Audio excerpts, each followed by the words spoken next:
ایسا ملک جہاں عام آدمی کے لیے کھانا پینا مشکل ہوا ہے، وہاں پہ ان افسران کو اس طرح کی لگژری پرووائڈ کرنا، یہ کہاں کی جو کہہ لیں انصاف ہے، سمجھ سے باہر ہے۔ کہاں ہوگا؟ کبھی گاڑیوں کی نوازشات ہوتی ہیں، کبھی ان کو گھر دیے جا رہے ہیں، کبھی ان کے لیے چیزیں ویسے ہی کنوینئنٹ اتنی ہیں، اے سی اگر ایک دفعہ کہیں بند ہو جائے تو وہاں پہ تو دنگا فساد ہو جاتا ہے۔ لیکن ایک بندہ جس کے گھر میں ایک پنکھا ہے اور وہ 18,000 روپیہ بل دے رہا ہے، یہ آپ اور میں امیجن بھی نہیں کر سکتے۔ عالمگیر خان صاحب ہمارے ساتھ موجود ہیں، ان سے ہم بات کرتے ہیں۔ عالمگیر خان صاحب، بہت شکریہ کہ آپ نے ہمیں جوائن کیا۔ افسوسناک ہے، افسوس ہو رہا ہے صبح صبح ایسی خبر دیتے ہوئے بھی اور لوگوں کے اس طرح کے حالات و واقعات جانتے ہوئے بھی۔ بجلی کے بل تو ٹھیک ہے ہم دے رہے ہیں، لیکن دوسری جانب یہ جو افسران ہیں ان کے لیے یہ لگژریز کس بات کی ہیں؟ دیکھیں، یہ انتہائی افسوسناک ہے کہ اس سے یہ نظر آتا ہے کہ ترجیحات کیا ہیں۔ یعنی عوام جب ان حالات میں جہاں 17% مہنگائی ہو، بجلی کے بلز ہوں اور یہ تمام یوٹیلیٹی بلز کا انبار ہو اور گزارا مشکل ہو، دوسری طرف وہ حکمران اور ان کے جو رعایا ان کے جب اخراجات دیکھتا تو عوام میں یہ بڑے تفریق ہے۔ اور ایک طرف پرائم منسٹر جو ہے وہ اعلان کرتا ہے کہ ہم آسٹیریٹی ڈرائیو شروع کر رہے اور ہم 15% اپنے اخراجات میں کمی لا رہے، اور سالانہ جس سے $750 ملین کی کمی آئے گی، بچت آئے گی۔ تو کہاں ہے یہ سب؟ یہ بیوروکریٹس کوئی آسمان سے اترے ہیں؟ یہ کوئی دوسری مخلوق ہے؟ اچھا، ہوتا یہ ہے کیونکہ میں تو 3-3.5 سال حکومت کا حصہ رہا ہوں، یہ سب سے اگر کوئی محفوظ رہتا تو وہ بیوروکریٹ رہتا، جس کو نہ عوام پوچھتی نہ میڈیا پوچھتا، کیونکہ وہ پبلک فگر تو ہوتے نہیں، اور ان کی عیاشیاں چل رہی ہوتی۔ مجھے یاد ہے کہ قومی اسمبلی میں بل آیا تھا اور وہ پاس نہیں ہو پا رہا تھا کیونکہ یہ فائلیں کاغذ تو سب بیوروکریٹ کی ٹیبلوں سے گزرتے ہیں، کہ ان کو گاڑیاں بھی دی ہوئی تھی اور ساتھ پیٹرول الاؤنس بھی تھا۔ یعنی دو طرفہ مزے چل رہے تھے۔ دوسری طرف یہ بھی یاد رکھیں کہ اکثریت اس میں نیب زدہ لوگ پلی بارگین کر کے بیوروکریٹس آ کر بیٹھے ہوئے ہیں، اور جو آئین کے خلاف ہے، یعنی آئین میں موجود ہے کہ جس نے پلی بارگین کیا وہ کسی سرکاری عہدے پر نہیں بیٹھ سکتا جو نیب زدہ ہوگا۔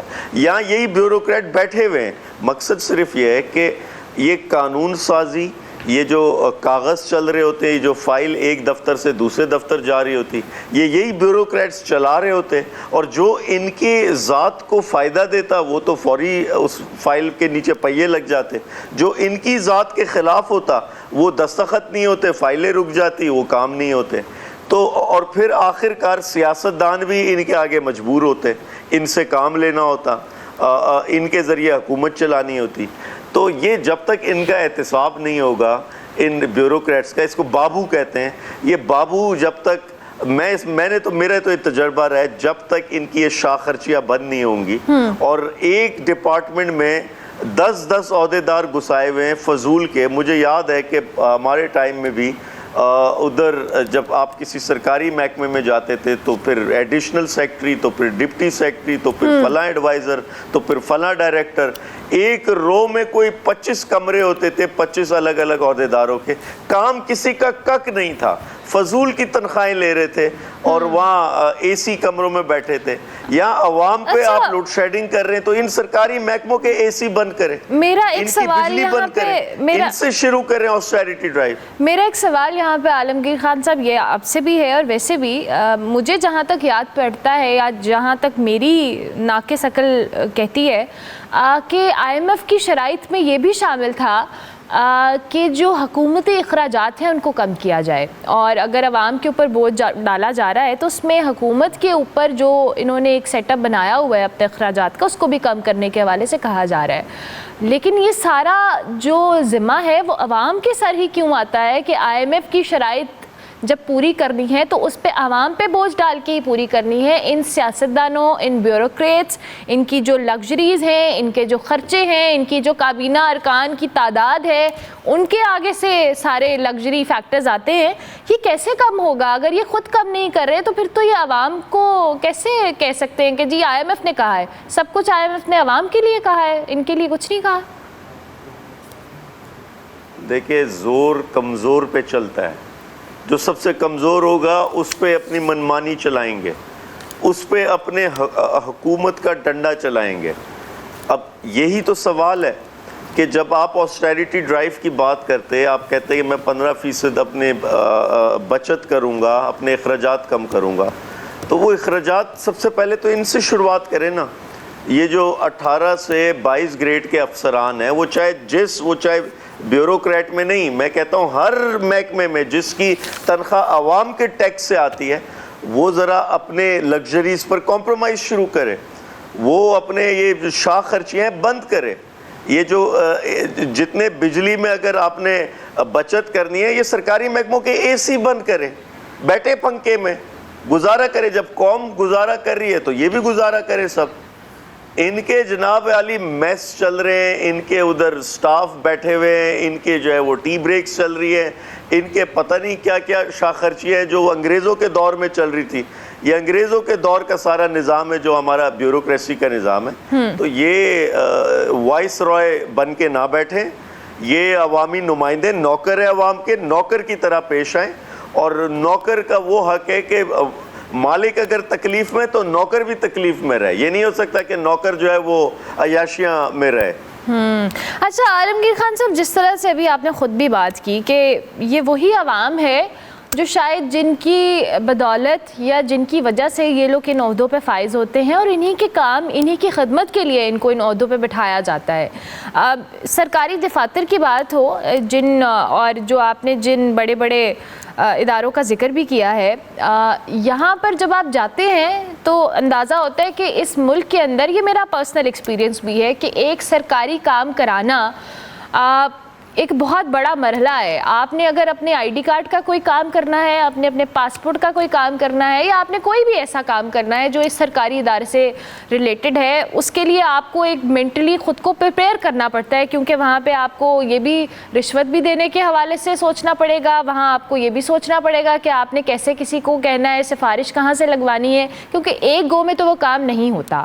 جب یہ عوام کی خدمت بھی اس طرح سے نہیں کر سکتے, ان کے مسائل کا حل بھی نہیں کر سکتے, آپ اور میں شاید ابھی باہر نکلیں اور ہم کسی سرکاری دفتر کے باہر جا کر دیکھیں, ایون بجلی کے دفتر کے باہر جا کے دیکھ لیں تو ایک لمبی لائن ہوگی اور لوگ صبح سے شام تک ذلیل ہوتے ہیں وہاں پہ. تو اگر کام بھی نہیں کرنا تو پھر یہ ساری جو لگژری لینے کی ضرورت بھی کیوں ہے ان لوگوں کو؟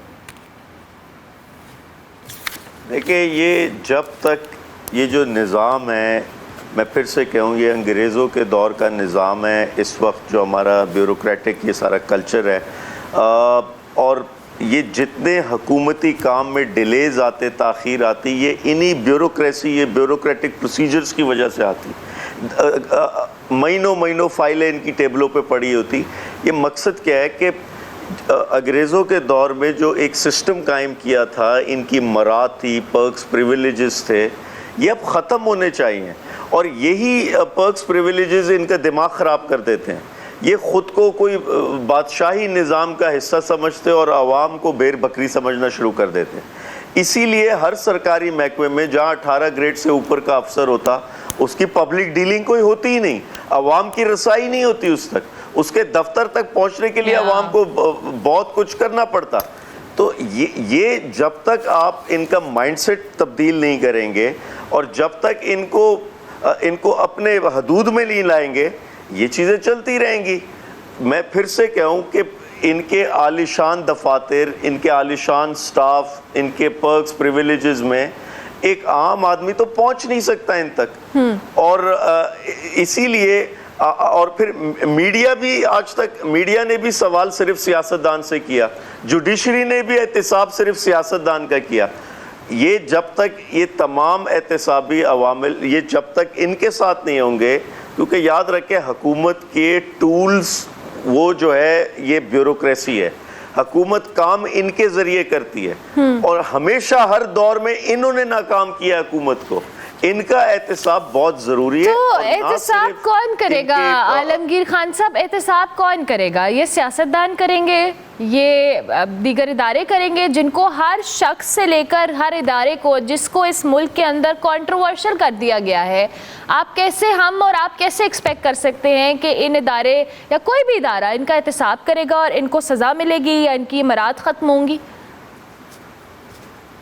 سیاستدان ہمیشہ بیوروکریٹ سے بلیک میل ہوتا ہے، کیونکہ بیوروکریٹ اپنا قلم روک دیتا ہے. وہ کہتا ہے میں فائل آگے نہیں بڑھاؤں گا. آپ کے جو کام ہے، حکومتی کام ہے، وہ رک جاتے ہیں. سیاستدان ان کے خلاف ایکشن نہیں لے پاتا. لیکن عدالتیں تو موجود ہیں، میڈیا تو موجود ہے. میڈیا ان کو بے نقاب کرے، اور میڈیا کرتا بھی ہے. ایسا نہیں ہے. یہ آج جو آپ نے پنجاب کا یہ ایشو بتایا کہ 2 ارب کے قریب یہ گھر بنائے جا رہے، تو یہ میڈیا نے اجاگر کیا. تو ضروری ہے ان کو ایکسپوز کیا جائے. یہ کوئی ہولی کاؤ نہیں ہے یہاں پہ. ہر عہدیدار جو عوام کے ٹیکس سے جس کی تنخواہ آتی ہے وہ جواب دے، اور اس مشکل وقت میں ضروری ہے کہ جس کا جتنا بڑا عہدہ ہے وہ اتنی بڑی قربانی دے گا.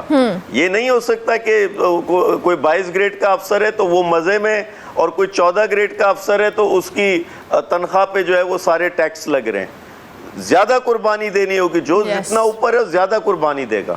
اچھا، جیسے آپ خود بھی کہہ رہے ہیں کہ لیکن یہ کسی نے تو کرنا ہے، کوئی تو ایگزامپل سیٹ کرے. جن لیڈران کی ہم ایگزامپل لیتے ہیں انہوں نے اتنے بڑے ظرف کا بھی بہت دفعہ مظاہرہ کیا ہے. ہم قائد اعظم کی بات کریں، کتابوں کے اندر آن ریکارڈ یہ بات موجود ہے کہ سرکاری خرچے سے جو بھی چیز آئی، چاہے وہ ایک بریڈ ہو، اگر قائد اعظم نے اس بات پہ اعتراض اٹھایا تھا کہ یہ پوری بریڈ جو آتی ہے یہ سرکاری خرچے سے کیوں آتی ہے، اور پھر ڈیزائن کی گئی، اب اس طرح سے اس پہ عمل کیا گیا. 2 سلائسز والا ایک پیکٹ بنایا گیا، سانچہ بنایا گیا جس میں فاطمہ جناح اور ان کے لیے بریڈ آتی تھی. تو یہ ایگزامپل ان بڑے لیڈروں کی ہمارے سامنے موجود ہے. جب ہم ان کو فالو یا ان کے پیروکار بننے کا دعویٰ کرتے ہیں تو پھر ہم ان ایگزامپلس کو فالو کیوں نہیں کرتے؟ دیکھیں، اگر تو ہم اپنے بانیان کی ایگزامپلس کو فالو کرتے تو اس نیچ پہ نہ کھڑے ہوتے. اگر ہم اپنے دین کو فالو کرتے تو آج اس نیچ پہ نہ کھڑے ہوتے. ہمارے لیے تو مطلب امیر المومنین عمر بن خطاب، وہ لباس ان کا کچھ نیا ہوتا تو اصحابہ ان سے سوال کرتے کہ لباس کیسے بنایا، کہیں بیت المال سے تو نہیں یہ خریدا گیا، یا بیت المال کے پیسے تو نہیں خرچ ہوئے، یہ انہوں نے کیسے لباس، تو ان سے سوال کیا جاتا. یعنی امیر المومنین وقت کا جو سربراہ ہوتا اس سے کوئی عام شخص سوال کر سکتا. تو یا تو سوال کرنے پر جو ہے وہ پولیس آپ کے گھر کے باہر کھڑی ہوتی ہے، یا تو آپ کوئی بات کر دیتے تو اگلے دن وہ آپ غائب ہو جاتے. تو ادھر تو یہ نظام ہے اس ملک میں. اور آپ کی یو سو رائٹ کہ اگر ہم نے ان لوگوں کی ایگزامپلس کو فالو کیا ہوتا ہے تو شاید آج ہم اس نہج پہ نہ پہنچتے. بہت شکریہ.